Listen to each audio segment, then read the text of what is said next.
expressed on WLAF TV 12 do not necessarily reflect those of the staff, management, ownership, or advertisers of WLAF TV 12, 1450 WLAF Radio, FM 100.9, or 1450WLAF.com.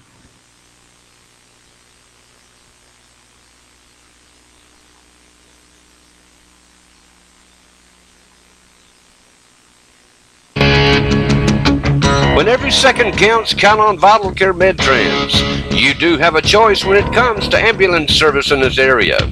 So when you call 911, ask for the best. Wait a minute, are you Vital Care? Yes, we are. Oh, good.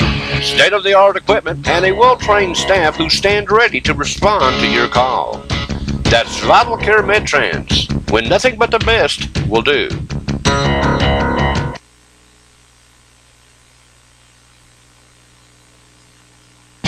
Are we ready? All right, here we are. Welcome to Straight Talk Live. This is Jerry Chadwell.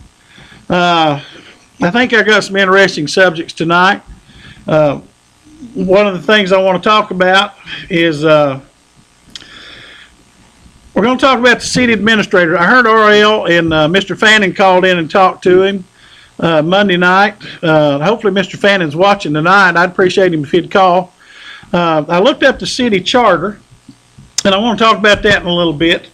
But I think the first thing I want to talk about is the Tennessee Promise.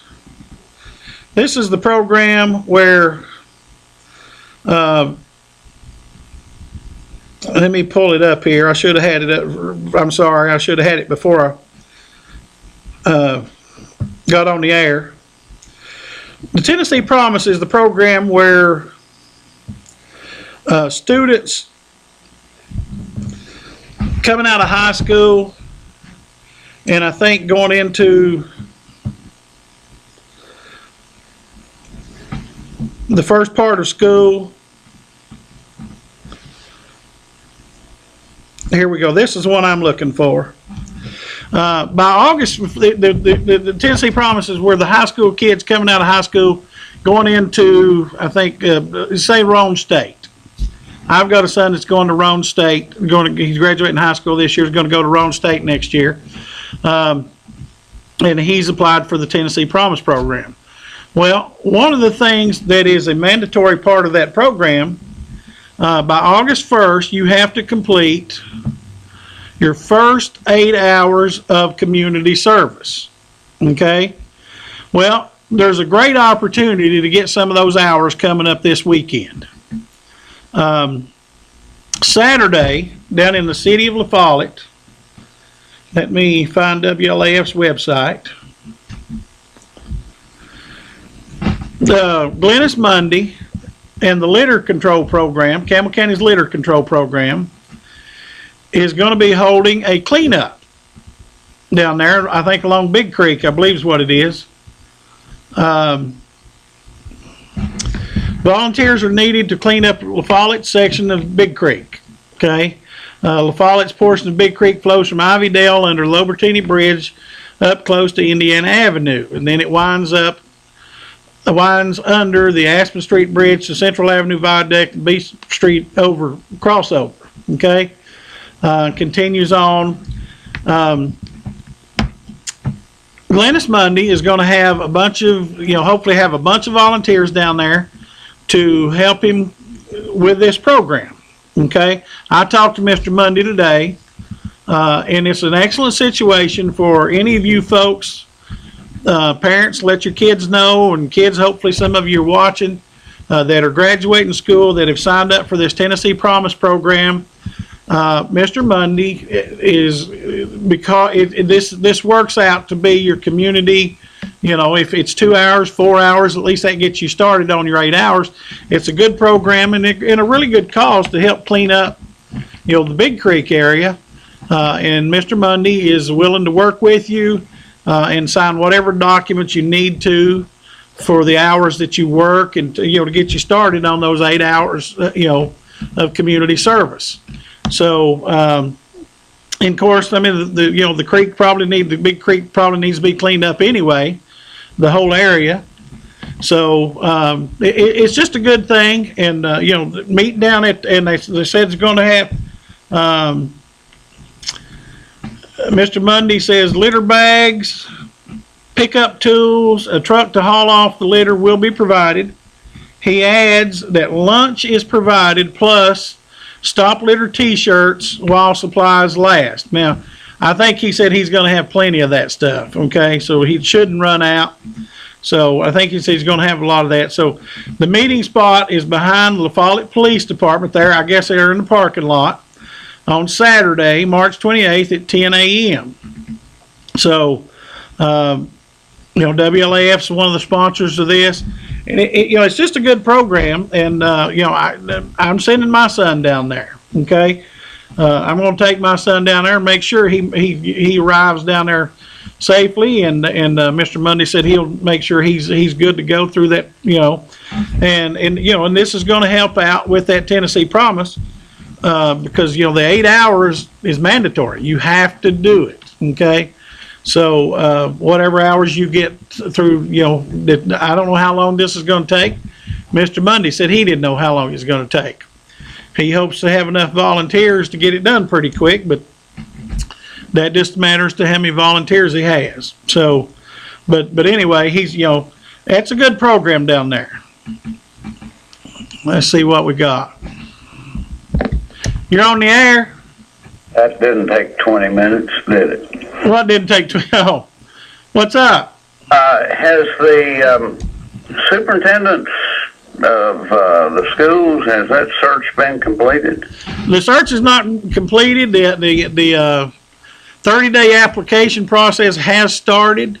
I texted Ms. Parks today to ask her had there had been any submissions to that, and she said no, not yet. There's been nobody apply as of this time. Yeah, there's a lot of talk. I'm not sure how valid it is, but a lot of talk that this search is simply going through the motions, and that by virtue of them limiting it to a Campbell County citizen or owning as little as a square inch of land in Campbell County, if you don't fall in one of those two categories, then you're ineligible to apply for the position. Correct. To me, that smacks of ignorance to the extreme, that you don't want to bring anyone in that may have some different ideas or some new approaches or innovations or things to help us with our school system. But that aside, if it's already decided who is going to be the next director of schools, or as I say, the superintendent, if that is the case, why do we go through this charade of conducting a search when by law, I don't think there's a law that prohibits the school board from just saying, this is who we want, and taking a vote and putting them in. Now, actually, there is a policy that strictly points out the process for doing this. Is that a law? I think it's a state law. Let me. I think I have it here in my emails. I'll see if I can find that. But I think it's a state law that, like I say, strictly points out the process for finding your next director of schools. Not that email section. So, does it say in that process that they have to be a citizen of the county to apply for the job? Now, that's one that the school board voted on. So they tampered with the process. The school board is allowed to, do, they're allowed to do however they want to do it. Okay, on that. Some things they can't change. Some things, like there's a 30-day open application time frame. You have to do the 30 days. And then I think there's a 2 to 3 week interview process that you have to go through. And those interviews have to be open to the public. The public is allowed to come, okay? So, but then after that, they're gonna have, my understanding is they're gonna have a special called meeting on May 4th. And at that May 4th meeting is when the new director will be voted on and chosen that night. They'll stay there as long as it takes to vote, because you have to have 6 votes. So they'll stay there as long as it takes to get those 6 votes. And you have to go through that process even though it may, and I say may, already be determined who the next director of schools are. It would... Assuming what you're saying, that you're saying that the next director is already predetermined, is what I take it you're saying, right? Well, I'm not going to say they're predetermined. Yeah. I'm going to say there's a great possibility that it has been. Okay, so assuming that you're correct, okay, if that is correct, there's still the process that you have to go through. There's no choice. I would hope that our next director of schools goes in with a 10-0 vote. I'd like to see our school board line up unanimous behind someone. Maybe a second vote could be taken to make it unanimous, because this is a very, very critical position to this county, and it's critical that the entire school board be behind the individual. I would also hope that whoever is selected as the director of schools goes in without blemishes. Right. Such as, well, they were the golden boy or the hand-picked successor or whatever. Right. You know, out of respect and a professional Right. approach, I'm not going to say who, but Right. And I have no reason to believe that this is not the best person for the job. I have no reason. Yeah. The only thing is, it sure would have been nice to see what's out there. And I can see your point to that. You know, There used to be a comic strip, and probably some of the old timers will remember this. It was called Pogo, and they saw some stuff out in the swamp for months, and finally one of them ventured out and came back with the message and said, "I have seen the enemy, and it is us." And he said, "What do you mean?" He said, "It's our reflection." In other words, we are afraid of ourselves. No. Okay. And, you know, we've got to get out of that mode. Right. One of the speakers, when they were announcing the bonanza that Oak Ridge hit, pointed out that the reason why they're coming, a major reason why they're coming to that area, is a large pool of people with technical skills and an outstanding education system in the city of Oak Ridge. Right. Which is, contrary to what you were told last week, it is a public school system operated by the city of Oak Ridge. Yeah, I knew that. It's a city school system. Yeah, I knew that. The person that said that, now, you know, I think I corrected him when he said it. They levy taxes, they receive county funds, just like any other city school. They receive BEP funds just like anybody else. And they sure do pay big taxes there. They do, and they make, you know, and apparently they make the most of it. Yeah. You know, because they've got it's either the number 1 or number 2 school system in the state of Tennessee, is my understanding. Yeah, they always, I think, rank in the top 10 in the nation. Yeah. As well. Okay, I didn't know that. Generally, they're in the top 3 or 4 of the school systems in the state. Right. But I know that for a number of times they have ranked in the top 10. Right. So thank you, Jerry, and thank you. Hey, I want to ask your opinion. Huh? I want to ask your opinion. I'm reading something here. Sure. The city administrator's position in the city of La Follette. This statement is in the city charter. Under Article number 5, City Administrator, Section 1, Appointment, Salary, Removal.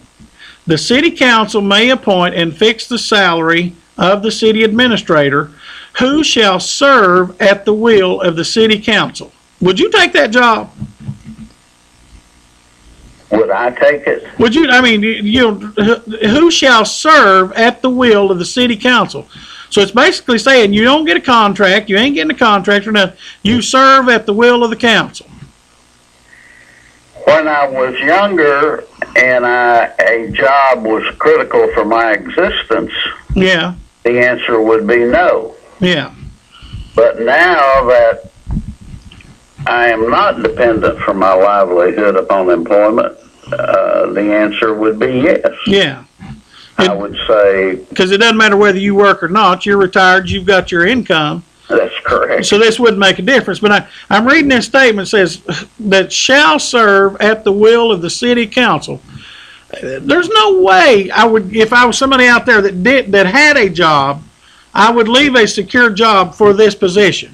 Yeah, you got to figure that you're making a big step. Amongst 5 people down there at the city council, for the most part, most of them can't get along. And you are making, and I think someone raised that. I think Hansford Hatmaker, and if I'm wrong in this, Mr. Hatmaker, correct me, but I think he raised the question that our track record He's not very good. directors or city administrators Yeah. not very good, and you probably have to give them a contract. Well, and if I'm reading this right, you can't give them a contract. And I think that's one of the issues that Mr. Young had. I'm not sure, because I think they gave him a contract, and then somebody come back later on and said it was illegal for them to give him a contract. I'm not sure how that ever played out. Well, I don't see anything that you've said prevents him from having a contract, because It says he shall serve at the will of the city council. and a contract expresses the will of the city council. Okay, I guess that makes sense. Okay. But what if you got that contract 6 months later, the will of the city council says they don't want you anymore? Well, I'd hit the road. So I guess that's one of those, I hate to use a big word, but it's one of these ambiguous type things that just doesn't, it's not very good. Yeah. So, but anyway. City council enters into a contract. Yeah, that's their will to do that. You're right. If they enter into one, I guess you're serving at the will, but You're right. I'm not an attorney. Okay, so I got another caller. Bye-bye. Thank you, buddy. You're on the air. You're on the air. Man, I don't know what happened. Call back. But I'm reading this, and I'm thinking, the city council may appoint and fix the salary of the city administrator who shall serve at the will of the city council. Okay? You've got folks down there that can't get along on a daily basis. You're on the air. Hey, big guy. Hey, buddy. Hey. Now, last week, I think y'all misled. Did I misled you, or you're misled? I did not say Oak Ridge was a private school. You certainly did. No, I did not. You certainly did. I said Oak Ridge and Oneida. There's only 2 in the state. They're city-owned public schools. No. You said several times Oak Ridge is a private school. You certainly did.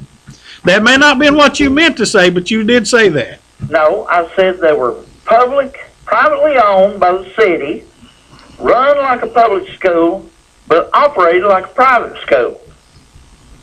Well, they ain't privately owned by the city, because the city don't privately own anything. They're publicly funded. Well, and if the city owns it, they're publicly owned. It's not privately owned. They're publicly owned, publicly funded, but they run them like a private school. Okay. Okay? Now, they still fall under state regulations. They do. But private schools do too. But private schools, tell me if I'm right or wrong, private schools do not receive BEP funding. I'm not familiar with that. I don't think they do. Your last caller, Somebody out there let me know. financial expert, and he would know that much better than I. Somebody associated with the school system that knows my number, text me and let me know, or you're welcome to call in. I don't think private schools receive BEP funding.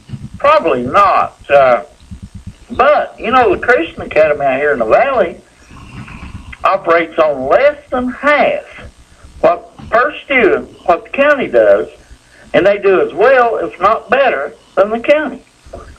Well, they've also only got 10. I heard them say the other day.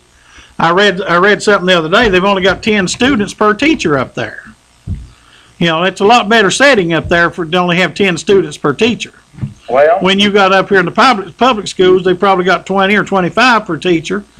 You know, that's a little more difficult for our public teachers. You know, up there. to do the job. I never said it was not a public school. I said it was a public school run like a private school. Yeah. Okay? Okay. We'll agree to disagree on that. So go back and check your tape. Well, matter of fact, it is online, isn't it? It is online. Anyway, you know, we like your show and we admire what you're doing. Yeah. Keep up the good work, my man. Okay. Thank you, buddy. Bye. You're on the air. This is the Jerry Chadwell Show. Well, it's a Straight Talk Live. I'm Jerry Chadwell. Yes. Well, this is David G. Young. I thought you might want to talk about it. Well, I've already been talking about something. I've been talking about this city administrator thing. I know where you live. Do you get the show out there? No, I don't. You don't? I have a cable out here, and I don't. The radio won't pick that up. Okay. I was reading, David. I was reading, folks. If you can, David, hopefully they can hear you pretty good. Got David Young, former city administrator, former county mayor, former county commissioner, on the air. David, I was reading Article 5, City Administrator, Section 1, Appointment, Salary, and Removal of the City Administrator. And it says the City Council may appoint and fix the salary of the City Administrator who shall serve at the will of the City Council. Yes, sir. Now, I know once upon a time you had a contract. And somebody challenged that contract. Was that ever deemed illegal or illegal? I don't know. It was that there was never any decision made about on the legality of the contract. There wasn't? Okay. No. Because Mr. Slusher called a minute ago, Yeah. and we were talking about that, and he said, well, I was thinking because it says serve at the will of the City Council, they can't give you a contract, but he said, well, if it's the City Council's will to give you a contract, that's their will, so. Well, and that was our contention all along too, but now their attorney, when we first went to trial, before Billy Joe White, they didn't declare, but they had the opinion, and I'm talking about the city's attorney. Yeah. I'm not talking about the city attorney, but the attorney for Probably the insurance company or something. it represents the insurance company. Right. Covers them.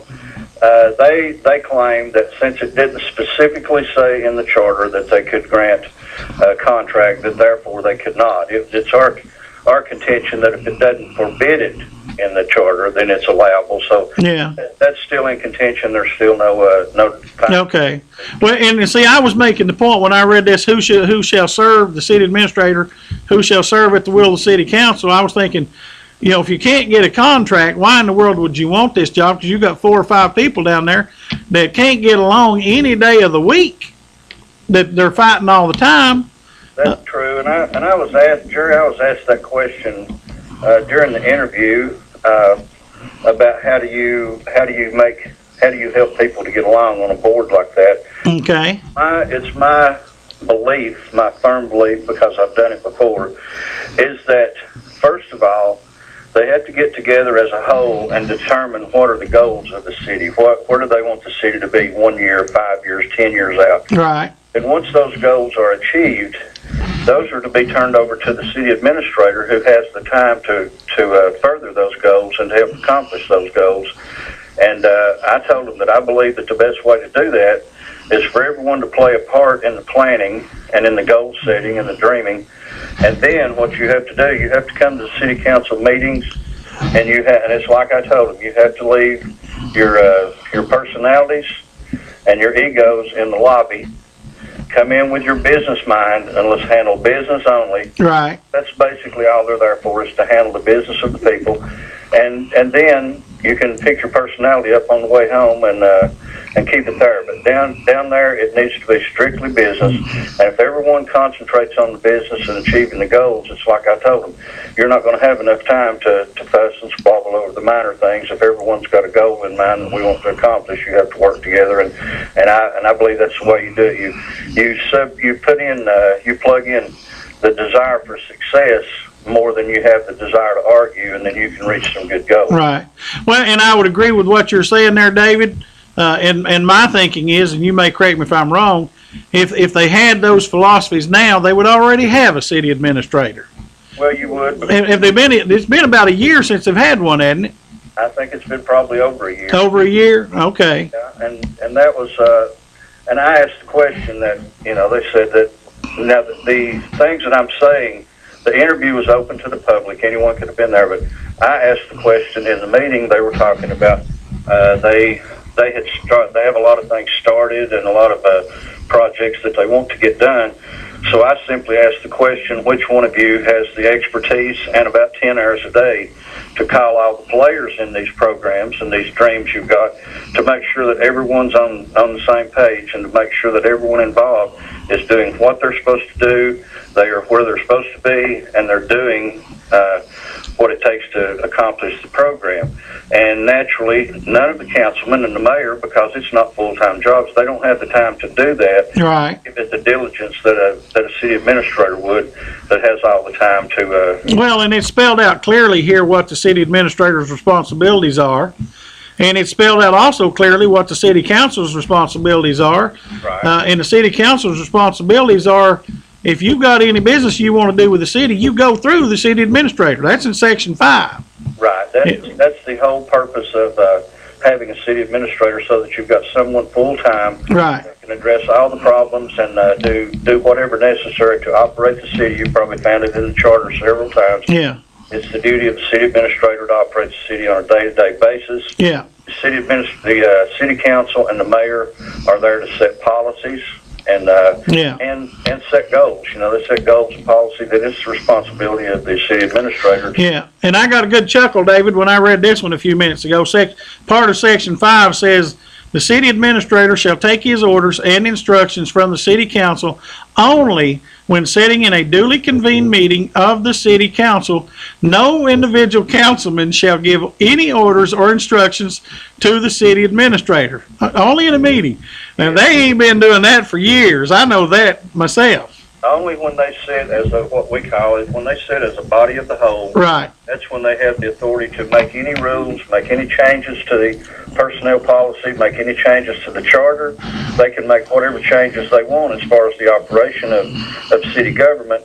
But then it's the responsibility, by state law, it's the responsibility of the city administrator to carry out the wishes of the city council. Right. And the example that I give, it may be kind of an absurd example, but I've told people that what that entitles the city administrator to do is, if they decide down there, if I'm the city administrator and they were to come in one night and say, well, we don't like yellow cars being in the city of La Follette, so we're going to pass this little rule here that we have no more yellow cars in the city of La Follette. Well, the next morning, it's my responsibility as city administrator to set up the system of checks and balances to make sure that no more yellow cars come in the city of La Follette. Now, like I say, that's an absurd example, but it shows you that whatever they pass, city administrator's responsibility, whether he agrees with that law or whatever. It doesn't matter whether you agree with it or not, it's the responsibility to carry it out. That's true. Okay, so now, David, I know you were a city administrator once upon a time for what, 2, 3, 4, 5 years? I was there for 5 years. 5 years. Yes. And I know you had some successes while you were city administrator. Well, I think so. Well, I know so, but the one thing I want to emphasize, Jerry, and I emphasized it with them too, I'm in no way saying that all these happened just solely because of David G. Young. Right. The one thing that I really did have down there that I worked hard to preserve was I had a good team. I had a good council. I had a good team. All my department heads, my employees, I think had a lot of respect for me because I had a lot of respect for them. Right.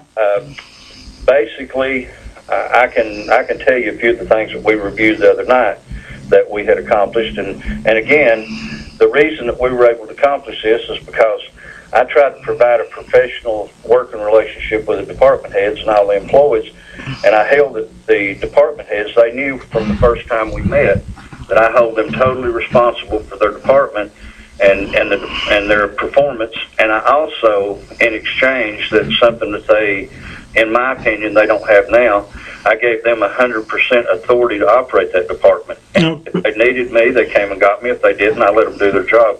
And they've done a wonderful job for me. But in the process, a few of the things that we've done, we got a $350,000 grant for the walking trail down there known as the Cumberland Trail Connector. I think it's finished now. They're working on another leg of it now.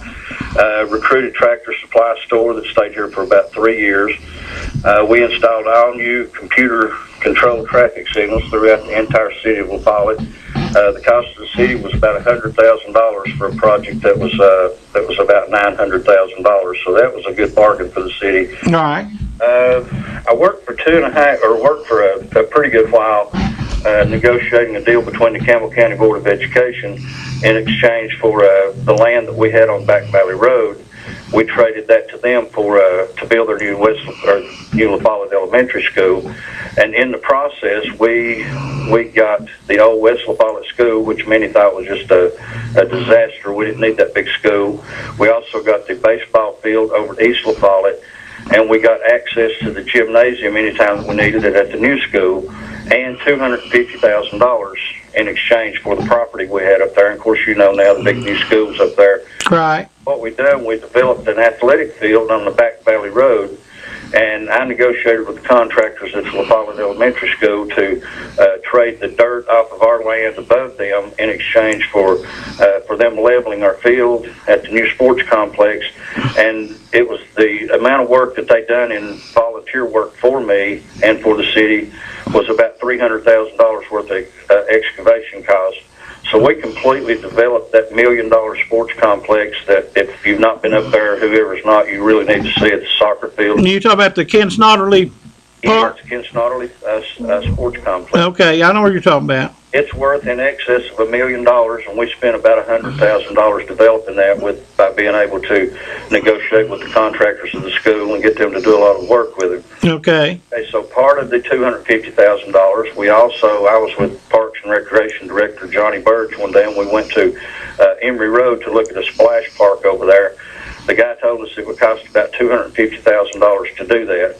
Well, we came back and laid out our own plans, and I got the public works people to do all the excavation and all the plumbing and everything for the little splash park that's down behind the La Follette Library.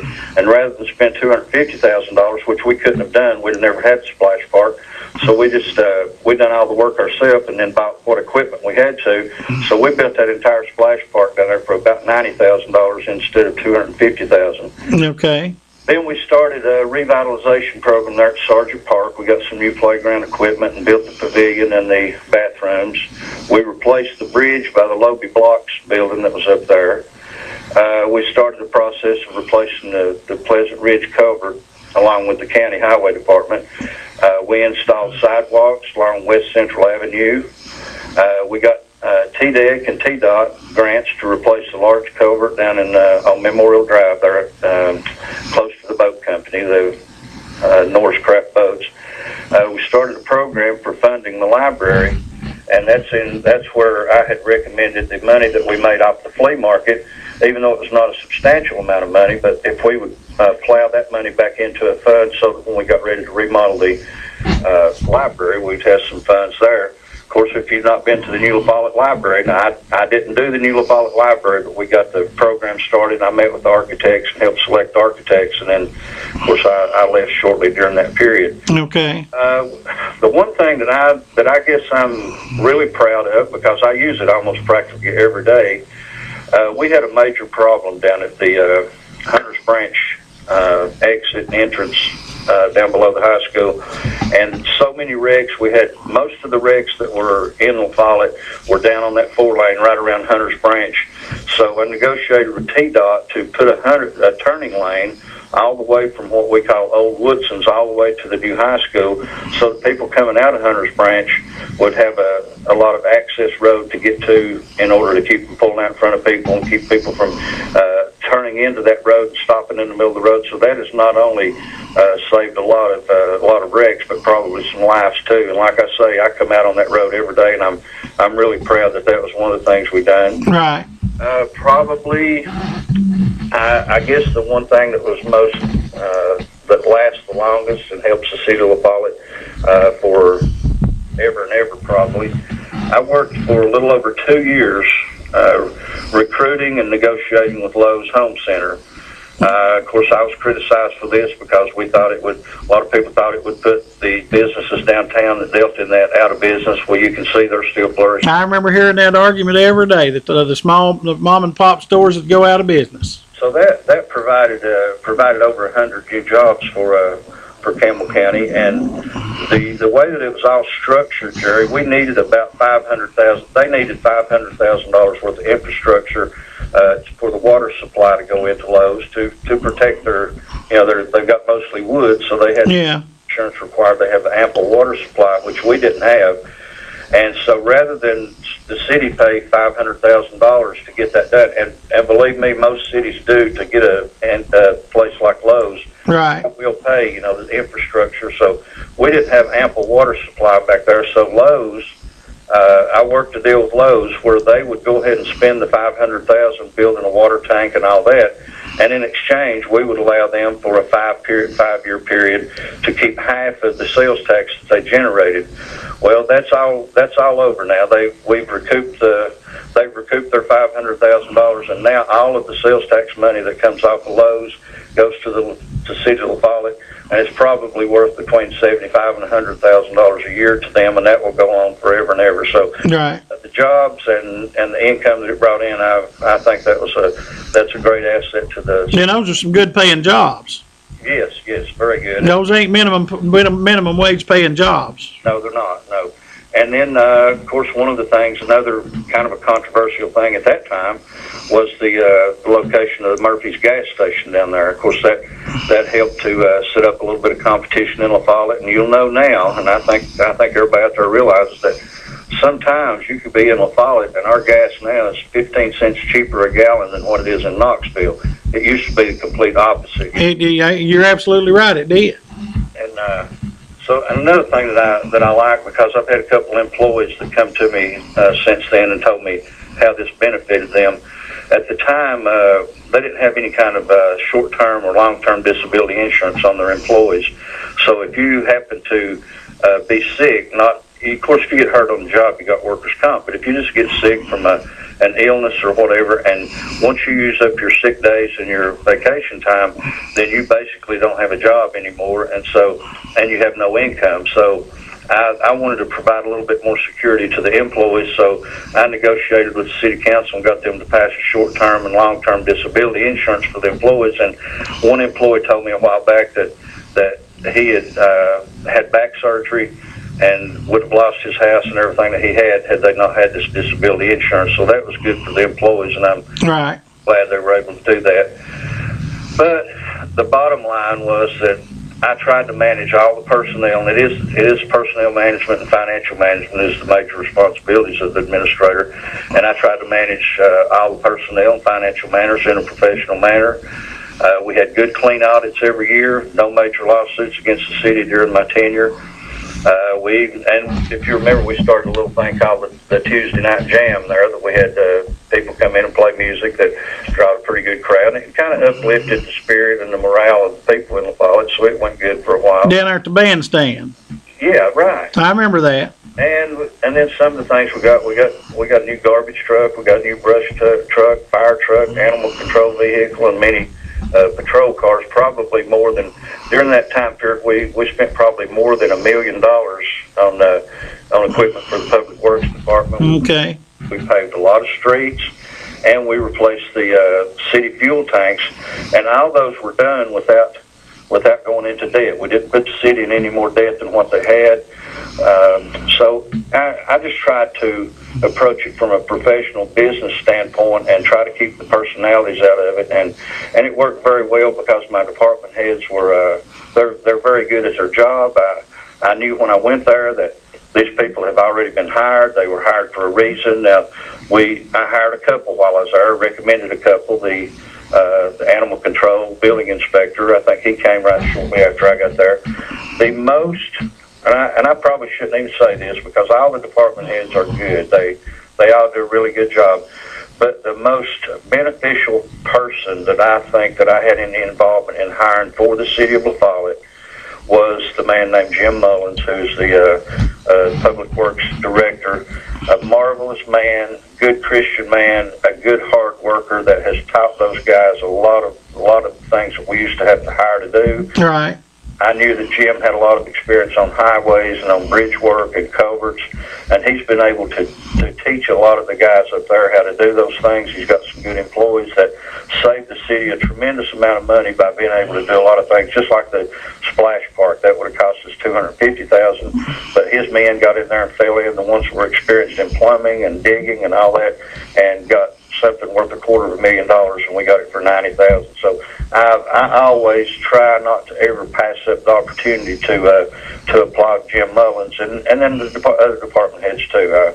I think they're a great bunch of guys. Yeah, no, and then you talked about, and I remember the argument on trading the property for the West La Follette School and the ball field and all that. Yes, sir. But now you look at it now, I think Mr. Burge, Johnny Burge, who's is he city recreation director? Is that what he's called? Yes, He uses that building every day, doesn't he?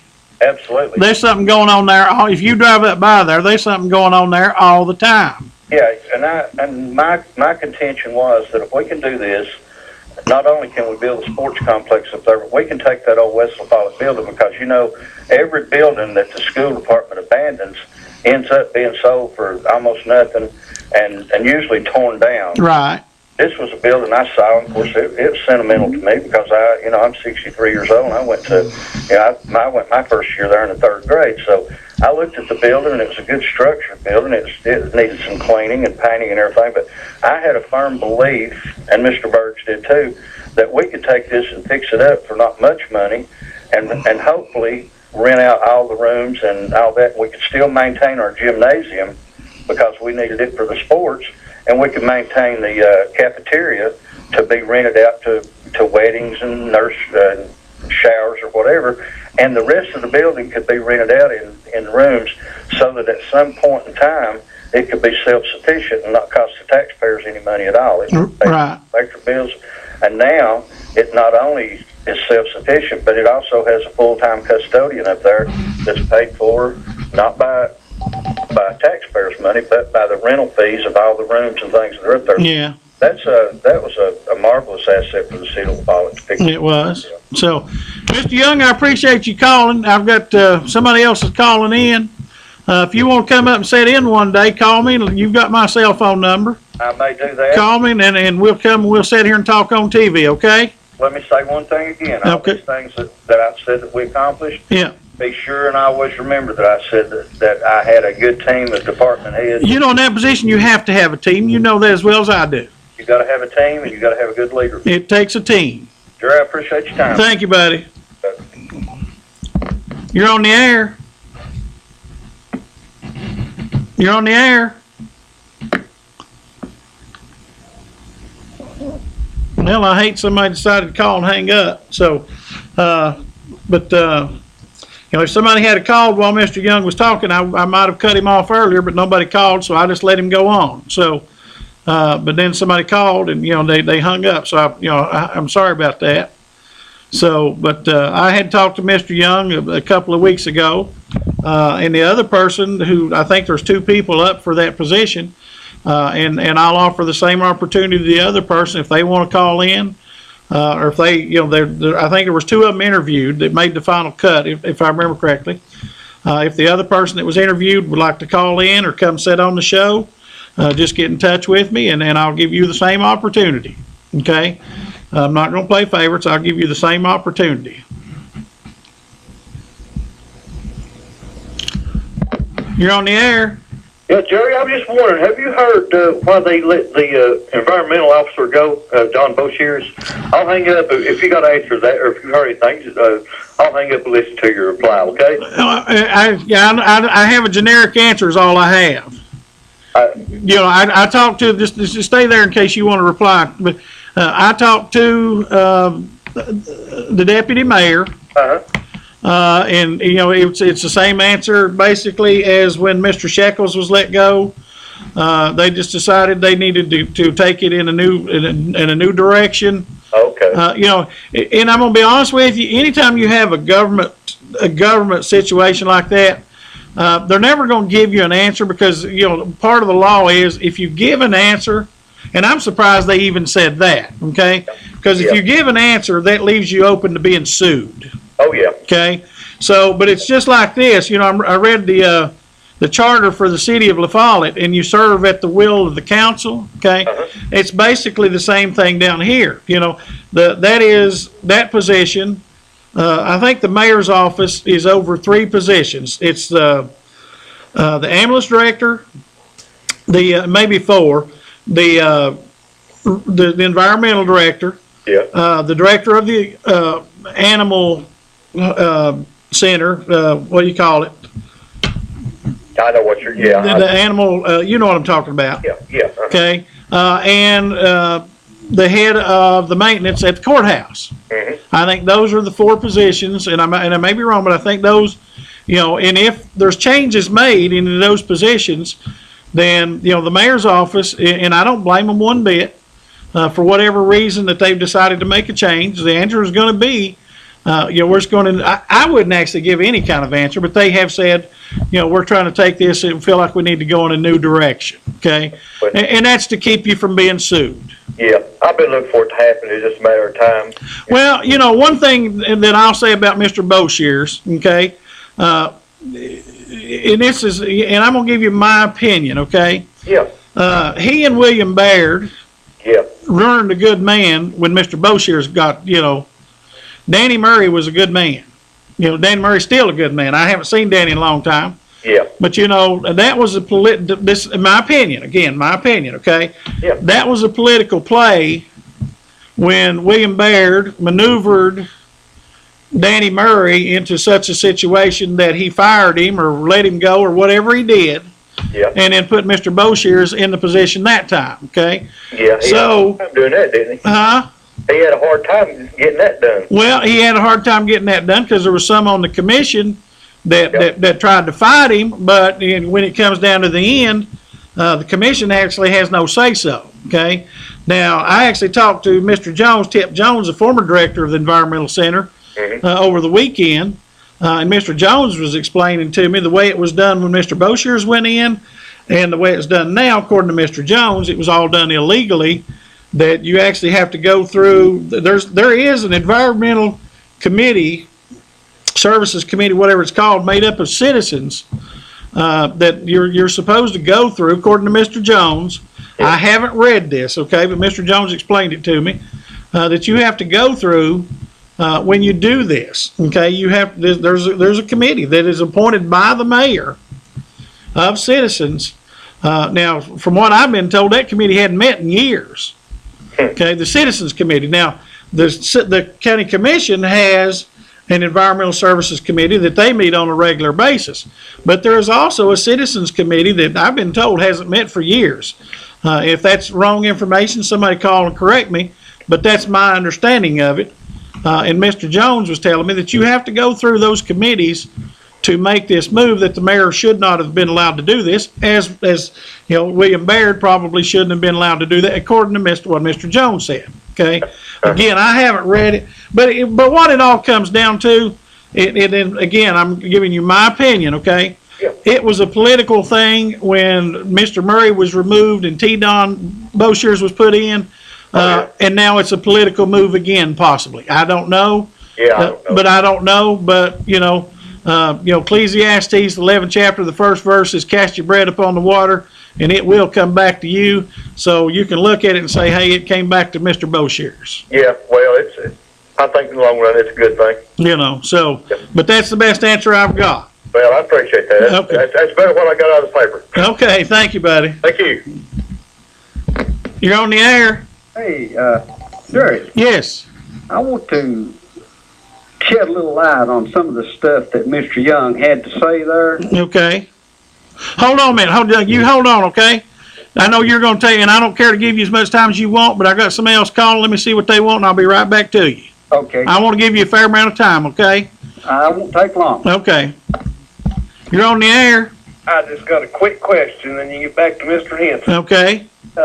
Who is the second person with David? Has it been made public? I did that because I'm not. Yeah, I don't know. I read it somewhere. Let me see if I can find it on WLF's website. I read it somewhere, but I don't know the name. I don't remember the name. Okay. Okay. But that person is welcome to call in here and be on here too. Because I had asked I had talked to Mr. Young and invited him to come. He said he couldn't come, but he would call. So I asked him the questions. Fair enough? Fair enough. But if you know who that other person is, you get them in touch with me. And Oh, I know. That's why. well, if you find out before I do, Okay. and it turns out to be somebody you know, get them in touch with me, okay? I'll do it. I'll give them equal time. Have a good day. Thank you, buddy. See you now. Okay, sorry about that. Okay, hold on a second. Okay. Let me interrupt you. I didn't know who that was, and I didn't want to take a chance of losing the caller. First of all, I want to say, in my opinion, this call, Mr. Young, was set up. He was set up? No, the call was set up. Oh, okay. Of course, you knew this call was coming. Am I correct? I didn't know if he would call it. I asked Mr. Young to be on the show, and he said he was doing something that he couldn't come down and be on the show, but he might call, and he did call. Okay, so I didn't know if he was for sure going to call or not, but I asked him to be on the show. Okay, now, he indicated the first thing right off the bat that he don't have cable and he don't have radio pickup out there and all this stuff. Kind of like he was calling in out of the dark. Now, Well, he does live way out in Demery. Of course he does, but that's not where he's at right now, in my opinion. Oh, okay. He's your local. He's watching this show. He's watching every word and most likely taping it. Well, I can tell you this. The phone number that showed up on here was his home phone number. Okay. It was. And the phone number that showed up on the caller ID was the same number I called when I called his home earlier today. WLAF covers a pretty good station, especially if you go to FM. Okay. Anyhow, the point I'm wanting to make here is he read all this stuff off. This was set up just like a campaign speech. He read it right off. But a lot of the issues that he brought up here can have holes shot all through them. Okay. Especially like the traffic lights. These traffic lights were bought without bid. Then there was a problem come up, and they finally had to go back and bid them. Then they had to pay a restock fee. There was a whole bunch of stuff involved in this thing. And these traffic lights were put in here for one reason. And you know what it was? What was that? Traffic light cameras. That's why these things were set up. I hadn't noticed those in town. Where are they at? They're not in town. Oh, okay.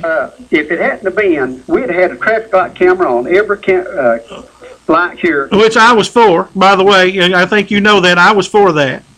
Well, everybody's got their own opinion. I was for that. Hey, you know what I've always said about traffic light cameras? If you don't want a ticket for running a red light, don't run the red light. It's that simple. Well, don't try to be the last one to go through and say, well, it's just turned red, I can still make it. Don't be that person, because you're taking a chance of hitting me when I'm coming through the other side. I don't want you to take a chance of hitting me, so I have no problem with the red light cameras. Okay, let me ask you a question. Okay. When that person runs that one red light, yeah, that's the only one they run? Oh, I'm sure they run more. Okay, then what happens on down the road when that person with good... They're going to probably hit somebody at some point in time. We're getting off on all sorts of things here. Yeah. But the person that's so, whatever you will call it, unwrapped or drunk or under the influence that runs a traffic light... Oh, no, they don't have to be all that to run a traffic light. They're just that person that's in a hurry that sees that thing turning red and says, you know what, I've got enough time to get through that. You see it every day just like I do. Well, you go down here at Caryville, sit down there at this red light down there at the curb going over the interstate, you can see it every day. You know that as well as I do. I'm for giving every one of them people a ticket that runs that red light. I've got a wife and 2 kids in cars out there. I'm in a car myself. One of them people that's in a hurry might hit me or my wife or my 2 kids. I ain't for that just because somebody's in a hurry and they think I can make it through there before somebody comes. You're situating us off into a different... Well, you brought up the red light cameras. Yes, sir, I did. And that's all I wanted to say about it. Okay. I didn't want to get into this discussion. Okay. they were put in here strictly for traffic light cameras. Okay. If it hadn't been for Kim Snodderly, one vote, Okay. the only thing that kept us from having these traffic light cameras. Okay. And I can go back through a ton of different other things. Okay. And they can, I read the letter that, So your point is you were against the traffic cameras. I'm sorry, Your point is you were against the traffic cameras. I am, but let's don't get into that discussion. That's not what we're talking about here. Okay. What we're talking about is all the things that Mr. Young stated, and whenever he stated this, he didn't say that it was done for that. Now, if we go a little further, this is only one subject I'm talking about. Okay. About cameras.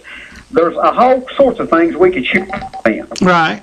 But whenever he says these traffic lights are controlled by computer, that's correct. And my understanding is they're controlled out of Knoxville, and we pay a fee, if I'm not mistaken, each year, month, annually for the upkeep and the control of these cameras. Well, we don't have cameras. We have red lights. I'm sorry. Okay. That's my mistake, right? Yeah. But anyhow, this was nothing more than a campaign speech and whatever else. And let me ask you something else. Again, understand, I asked Mr. Young to be on the show. Okay. And I think the other person, if I found it on WLF's website, I think the other person that they did the interview with, if there was just one other, was a fellow named Chris Williams. And if Chris Williams is out there listening, or if somebody knows Chris Williams, he's welcome to call, and he's welcome to come and sit right here, and I'll give him equal amount of time that I gave Mr. Young to be on this show. Okay. Now, another subject. The West LaFollette School. Yeah. West LaFollette School was scheduled to be demolished and tore down. Right. It was going to be taken out of there and an indoor swimming pool put in there. There was $250,000 going to be spent on it from the other administration. Okay. Now, you hear how this got all buttered up, how it's such a great this and that. Now, let me show you another one.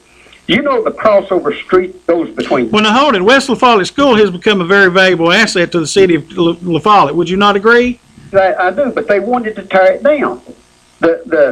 The former administration, and Young was involved in this thing too. There's a lot of people... Oh, you're saying Mr. Young wanted to tear it down? I'm saying that the person who was in charge, Mr. Jennings... Okay. We can get into all sorts of things. The way Young painted this thing was whatever, but anyhow... Right. This is the point I'm trying to make. And also, one of these great projects, you know the street that goes between Beach Street and Central that crosses there at the tennis courts? It crosses over to the Presbyterian Church? Okay. Okay. You're talking about that goes through in front of Mr. Dunaway's office? Yes, sir. Comes to that service station right there. Okay. Beach Street. It was on the work of that taken out. Yeah. They was one of, this is what you call money projects, where that you spend money. Okay. And they run into a problem on it, but they had the intention of bidding that out and having that field taken out of there, that old Southern Railroad bed. Okay. Appreciate you for your time. Okay. Don't buy all this stuff. No, I just was giving the man an opportunity to give you speak. Okay. You all have a good, and I appreciate your time. Okay, thank you. Thank you. You're on the air. Yeah, Jerry. Yes. I've got the city charter here in front of me. Okay.